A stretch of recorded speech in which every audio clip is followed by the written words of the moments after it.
Hi, folks. Can you hear me? Yeah. Welcome to DevFest Ukraine, guys.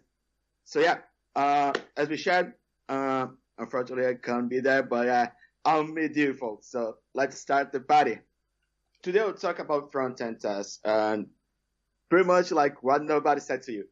At the first moment, when we think about tests, we think about a bunch of things: how to automate, what test is exactly, what should be tested, how we can test it, why we can test it, and which level should we test it, right? And yeah, my name is Mendes. I'm Google developer, expert, web technologies, and let's start. First things first, I published a book about notebots a few months ago. It's a free book, so if you want to know, just to make sure that everyone's aligned, like notebots, it's a mix between JavaScript and robots. So like, if you want to play around with Arduino, Raspberry Pi sensors, or maybe create your bot, your robot, feel free to access the link, decrease the price to 0, and download it. That's free. That's free for everyone. And because it talks about tests, this book has some tips and tricks how to test your notebots code. It's pretty cool as well. So let's start the party. Yeah. Since the beginning, even when we didn't have any test framework or anything to check, we still were testing. How will you test? Will okay. When we didn't have any way to test via code, create code to automate our tasks, we were going to the browser or when we were trying to open a desktop application and play with that. Try to make sure that the feature, the bug fix, was solved, the features there, or reaching the implementation. After that, we got few architecture layers and few ideas that now we call test pyramid. In your left, as you guys can see, we have a pyramid. And why pyramid? Because for the bottom top, it's a level of how hard and how painful it is to do a test. Like a unit test, for example, that's in the bottom, can take milliseconds if you write like several unit tests. However, if you write a lot of end-to-end tests that's like needs some browser setup, needs to run your browser, needs to load a lot of things, it will take some time and won't give you a faster feedback. So in that case, we have 3 levels to make things simpler. Unit at the bottom, integration at the middle, and end-to-end at the top. So like unit tests, you can check things in a deep level. Integration, something in the middle, like say, okay, I need to run a browser. I just want to check if the browser is loaded, it's calling some API. And end-to-end, we can think as user journeys. Like, let's think when the user creates an account or when starts to log in the page or things like that, that requires to talk to some APIs, do some validations, maybe form validation, maybe some internal checks. This is like end-to-end test, which takes some time and probably won't be like that fast as unit. In your right, you can see something that we call ice cream cone pyramid. That like, because your code is too tight, it's hard to do unit test because it would be hard to set up something. If you wanted to set up a small component to try to test if like the text is there, if the component was rendered, you need to set up like 100 props, which is not ideal.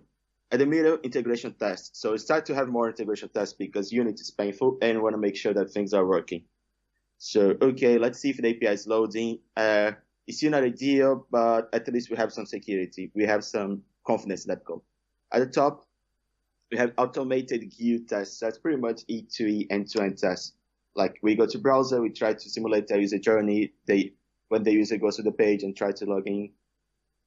But even with all those things, as you can see, that's why we call ice cream cone. We have at the top a lot of manual tests. Why? Because even with all those tests, we are not confident to ship some to production.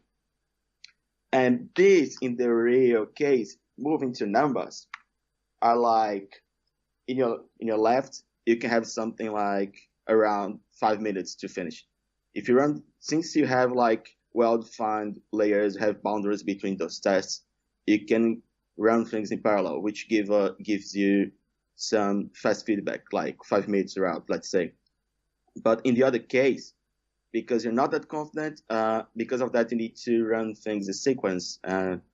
Maybe even with manual tests, you're not confident to ship something to production. So even taking some more or less 10 minutes, it can be really hard, and you're still not sure if you're shipping some regression issues or if you're breaking something else.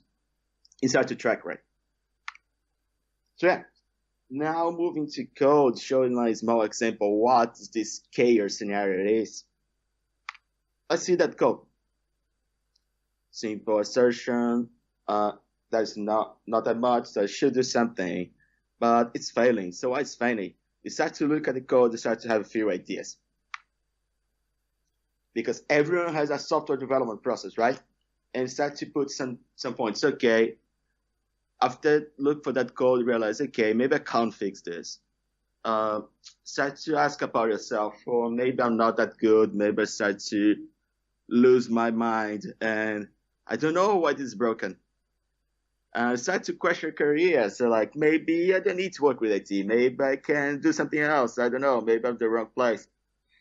You start to ask questions about your whole life because you're lost. You need to find something. You need to find yourself in your point in that moment. And at the end, it was a typo. That was a typo at the end. If you look the yellow block, you can see that expect false to be truthy.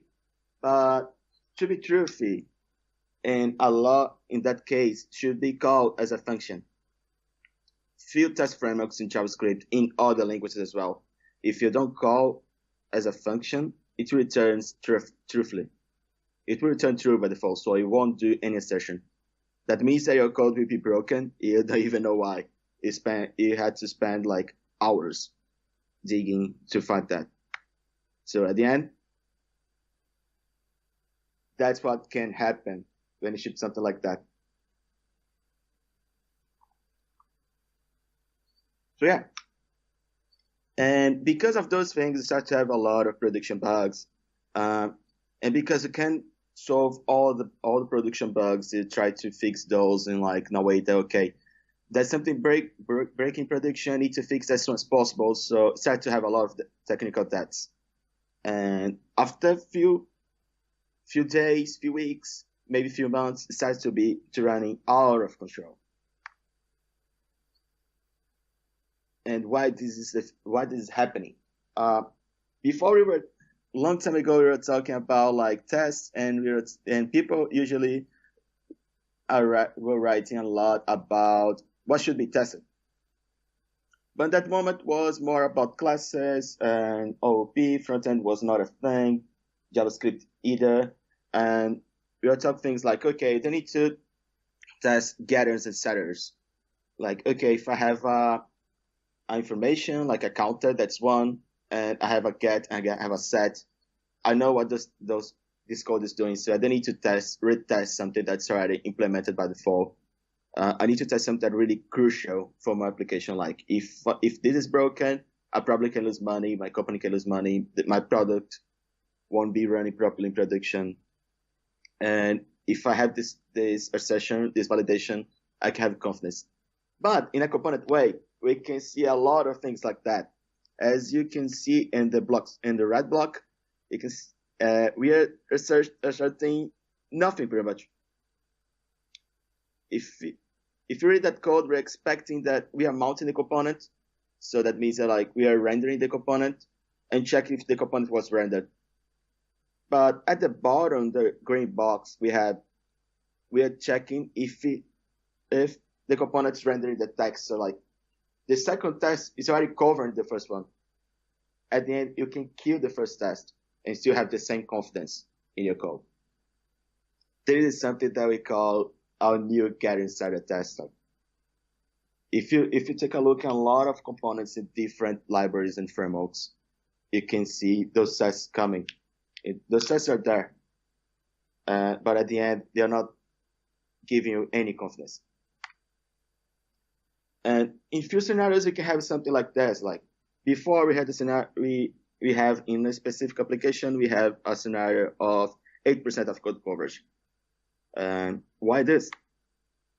After we look at the code, we saw that like few things were really painful. This is one of those scenarios why it was happening, but how to improve that? In that moment, we need to be really, really focused and thinking in things like, first things first, let's find the pain points. And when we cover all the pain points and understand the risk, like if you cover these tests, it will be like really painful to write that down. But in the other side, the bright side, will give us really confidence to ship something.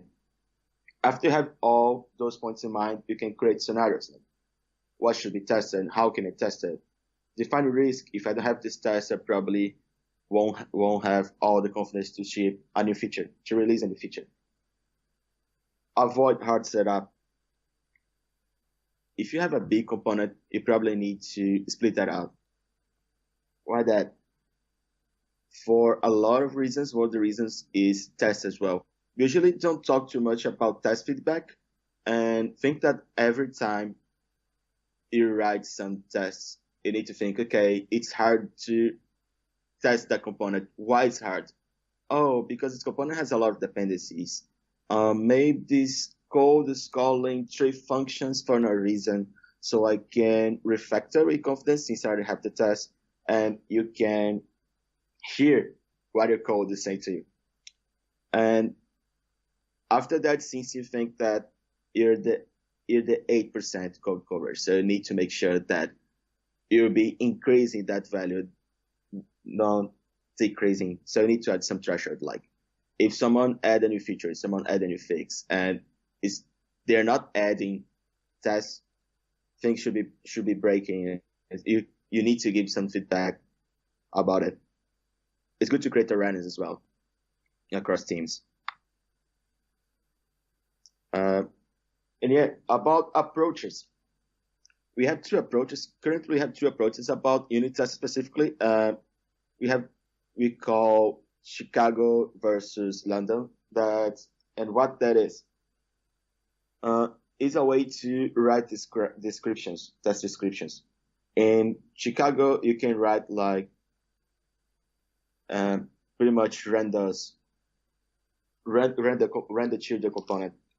But in London, you need to describe what's happening in that component. Like, should render children if has a list of items, should render menu if has some links.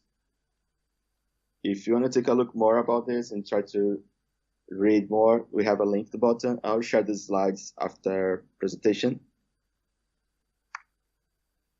And yeah, if you talk about components, we should think in modularization. And when we talk modularization, we have the idea that we should modularize pretty much everything. And in that case, all the good tip is like thinking component composition over framework internals, independently of the framework you're using or library that you're using to work in your front-end app. Try to avoid being too tight with that. Why? Because when you're tight, it starts to be painful to apply some changes, or even if the framework changes some internals, you have a lot of headaches in the process to try to change, try to bump a new version. As example, I'll talk about an approach called feature toggle. What is a feature toggle? You have a feature that's a mix between front end and back end, and you have different teams in different places around the world, different countries around the world, and they are working. So because they're different teams, they have different sprints, and maybe one of the teams released their side before the other. So what should you do? You should avoid to merge that. Now, you can use one feature toggle that's pretty much one switcher, like turn on and off. And okay, let's merge it. Let's apply these changes. They are in master, so that means they're ready to get production, but we won't use those features for now. Let's say in front end is already done, but backend is not done. So when the backend is done and we do proper validation, we can turn on. We can release and turn on that in production. And maybe if after some metrics, we realize, okay, we shipped that feature for 20% of the users and we realize that's not working properly, it still have some work to do. You can easily turn off until you have all the confidence to move to 100% of the users and remove that feature toggle. It's good to give you some control about what is working, and how it should work. To help us with that, I created a component called reactor feature toggle. That's quite simple, right? As you can see the code, we have what we can do. First, install the component, and after that, import in your application. And you can wrap your application component, like the first level component or any level that you want to check. You can wrap and pass a list of features like enable main content or enable second content. And there are booleans. And inside of your My Amazing application component, you can use them. You can check, hey, you can use another component called feature toggle and with a feature name that you passed previously. And if you have that info, should render. If that info is false, and should be removed. And you can use different ways to have those feature flags information. Can be a WebSocket, can be a JavaScript file, can be a JSON, can be an API call. Feel free to use the best approach for you, but that's example. So as you can see, the code is not that hard, and that's what a lot of companies use in production. And yeah, about tests. The code is not that hard, and the test shouldn't be either. When you can see the feature toggle, the first assertion is checking if the children is rendered or not. You already wrapped your component, you're passing when something is enabled, and if it's enabled, the children should be rendered. If it's not, should not be rendered.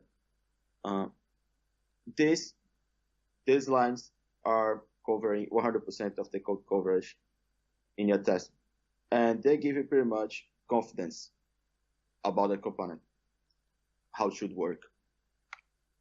It's not bad, right? You define boundaries, you know what should work, when it should work, and how it should work. And since everything's a component, you gotta have this in mind. So we should always have this in mind. Everything should be a small component, independent of your application. It's like 1 billion application, 1 billion users, or it has 100 users. It doesn't matter. Everything should be small. You should always think in boundaries. Since you have boundaries, you know when the levels of your component, your component should be covering or not. Things will be easier. And every component should be plug and play. And when I say plug and play, I'm saying this.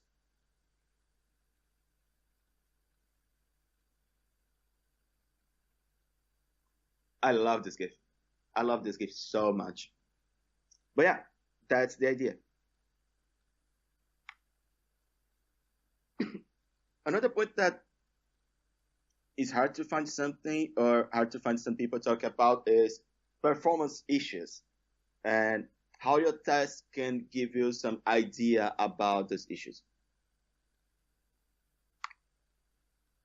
A real example that happened here at Alazian is one component that we call quick search. If your company is using a product that we call Jira, you're probably familiar with that specifically. What it is, it opens a layer at the top of your application. When you click a button and you try to search or something, it opens a layer. As you can see, the the square, the rectangle in your left with search and few items. And as soon as you type in, it starts to do some calls and try to get the better information for you based on your search. The problem of this is that this content is added and removed when we open and close the search. That means that every time that we have to click we try to open a search, we are adding a new component. And every time that we are closing, we are removing. This is really, really painful for the browser and for the user as well. Because instead of reuse something that we already have, you're trying to do all the process again and again and again. And maybe you already have even API information, so you doing a lot of API calls with no reason. And when we found that, we started to think about a few things. One of those that is standard. That's the first thing. One of the first things that I need to think like, okay, we already have those checklists, and one of the point is standard. That will be really helpful in your journey. And quiz time. Usually when we look at tests, or when you go to a company who has tests, and you work in a person who has tests, you start to think of tests as documentation, because your test is covering something, so probably it has some good description about what's done and what's covering, what's checking. But what this component does, if you read it out, you can see that with register links has any is true. Without registered links has any is false, which doesn't say anything. You start to ask yourself, okay, I need to look at the code, I need to test. Maybe even the tests are not correctly, so maybe they're not covering anything. And have that reaction.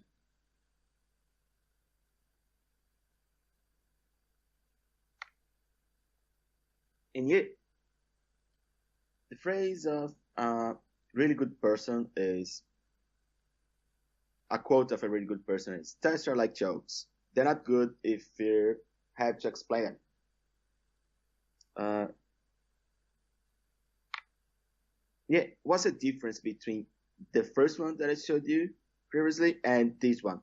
Now you can see, okay, it's a quick search. Should contain a search component and should pass through the link component prop, should fire analytic events and things that you can check when you submit or clicking.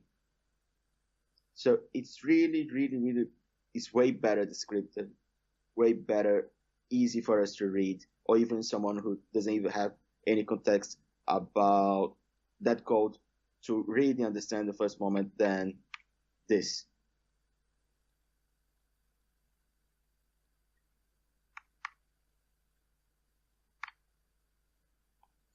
Other point that can be really, really good is snapshots.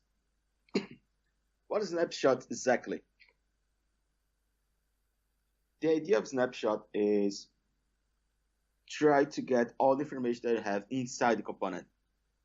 If your component has 10 attributes and depending on that attribute, it's rendering another component or rendering another tag or doing something else. You don't need a browser exactly to check that, so you can easily use a snapshot for that. How that works. As you can see in the screenshot, we have a link, a component with a link, and the link is different between those two. Why that happened? Let's check. The text is different as well. So we don't need to run a browser to understand that and to check that out. All snapshots, they will create a file with those informations. And when you call expect to match snapshot, automatically your test framework will check that information. And this is a small scenario, right? So we'll talk about a link. We change from Facebook to Instagram. And what else should I use? What the other scenarios that I can use Now we'll talk a lot about CSS.js. So CSS.js is real thing. It's really a thing. And because you have components with styles, what should go wrong with that? CSS is hard to test by default. If you take a look at the JavaScript concepts, we have 25 internal words like class or var, let, const. Those are internal words that we can't use everywhere. CSS has more than 2,000 rules that it can use. 2,000 rules. More than 2,000 rules. We're talking about 2,000 rules. And how to test that, how to check that, how to see if this is working. Maybe you can run a browser. But what if we use the same technique to check the component has those CSS props? So that we don't need to run a browser, so that we can avoid a possible regression issue even without run any browser. Or if it's not an issue, we can update the snapshot easily. As you can see at the bottom, you can inspect the code changes or press U to update. So that's the way that snapshot works. So it's a really mind-blowing in the game of tests and the game or give us developers confidence. And at the top level, browser tests. At that moment, we are talking about maybe integration tests, maybe end-to-end tests. And those things should be simple, or most simple as we can make it. This is an example of an end-to-end framework called Cypress. What's the benefit of Cypress if in comparison of others? Cypress can run your link, your application, and as you can see, this example is running to MVC website. And check a few things on to MVC website. So you can see the test status menu.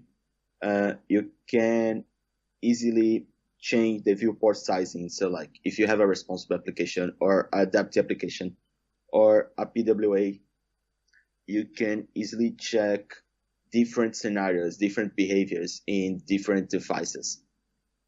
Different screens. Command log, which is another good win. Your test, when you run your test in almost all the other frameworks, end-to-end frameworks, you need to run the whole thing and you need to check, hey, this test is broken. Let me run again and see what's broken. Let me try to debug that out. But it will be something kind of manual, so it won't be like the best experience. Cypress work on that. Cypress team working on that, and as you can see, it opens that window for you, and you can simulate test by test. You can replay the test. You can pretty much do the same thing you do in a dev tool. So you can debug. You can go a step further. You can run. You can go back that assertion. You can go one line before, one line after, and see the current state to check that at the end can be something simple or maybe not. Again, this will give us a really good dev experience. So yeah, some points. Because of those approaches, we are testing set up by behavior. So we are not checking if has any is true or not. We are checking what's the current behavior that component should have when receive some information. Because you can read those descriptions and you can understand what your component is doing easier, it's easy to validate as well. Thinking in a scenario that is started from ice cream cone test to a test pyramid, you're decreasing healthy tests like manual testings because you don't trust your tests, or a lot of tests that would take ages to run because they need to run in a lot of different browsers. And you have test pyramid in a proper way. Like you have a lot of unit tests because your code is better now. And because you have all those benefits, you're encouraging refactor across other teams. thinking a scenario, still thinking a scenario of a feature that different teams for different countries are working together to release. And if you have a small code with a specific boundary and you have proper test architecture, you can encourage refactor across teams, which is really cool. We always need to keep in mind that the dev cycle is always running. So we start with something that probably is broken or not ideal. We after that we work on and make it work properly, and we try to make it work better. Another point about async code. Async code is sometimes painful. Another gift that I really love. And for example, in JavaScript test frameworks, internally, every node process runs in a thread, but sometimes we are running some process in computers. It can be your local computer, or can be in the cloud, like some products like Bitbucket pipelines, or Trav CI, or Circle CI, or any other CI or CD they're running. But maybe they have more than one CPU. What's the benefit of that? You can parallelize your sessions. You can parallelize your tests, and that means that if your street test, it was taking 5 minutes, maybe because your parallelize can take 2.5 minutes. A way to do this if your test framework doesn't give you that by default is run this bash script, like this example, how to do this in Makefile. And as you can see, the yellow block, we are checking how much CPUs that computer has, and running based on those. If you're running in frameworks like Jest or upgraded evergreen frameworks, you have this, so you can just pass max workers as 4 and we run like that. Another good thing is you need to think about demo pages. And if you're using Bitbucket, GitHub, or GitLab, or any other option, you can use Netlify as a good solution for that. In this example, you can see a project called Alaskit from Atlassian. And every time that we send a pull request, every time we try to change something, we have a test environment to check by default. So we open up new pull request, you try to apply some changes, everyone in the world can go to that URL and check that out, see if that's working properly. Apart from our test suite, of course. And metrics. We should think about metrics as well. And one of the metrics that we can have is code coverage. It's good to give that power for people so that everyone can see what's going on and all the process can be transparent. And what's going on, why we added something that is not covered, maybe a feature is not covered for some reason, or was not properly covered. And be transparent. Expose what's happening. There's nothing wrong with that. It's always a big journey, a long journey, so we're always learning. So share things about broken builds, deployments, make the maintainer list up to date. So if something happened, maybe someone who has a specific context about something else, like someone who has a view not only about code, but about the business specifically, we can talk to them. And communication, it's a really good thing. In case you do something that needs to be changed in all the other products which are consuming that component, you need to think about migration and share a roadmap. The next 3 months we'll be working something. So if any other team is working on that or trying to use something like that, please talk to us. You can avoid a lot of issues. Just be transparent. And after all those things, you can have a difference from 8 to 82%, which is pretty cool, right? And since it's easy to test, it's easy to deploy as well. You already have confidence on what you're doing, and you're 100% sure, or at least almost 100% sure about that feature, that fix. And one other question is, what's the best way to think in test architecture? At the end, it depends, because we're not talking about something that's black or white. In that moment, we're talking about gray area. Tests are more about confidence than anything else.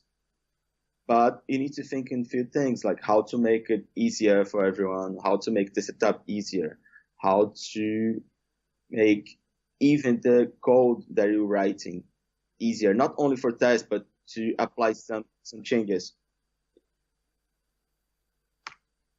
So a quick recap, always think in architecture, how you do this, how all the layers that you have of tests and how check those. Zero configuration, always as you can. If you can avoid, spend a lot of time trying to set up a test, since a test framework has everything that you need, try to use those. And choose carefully.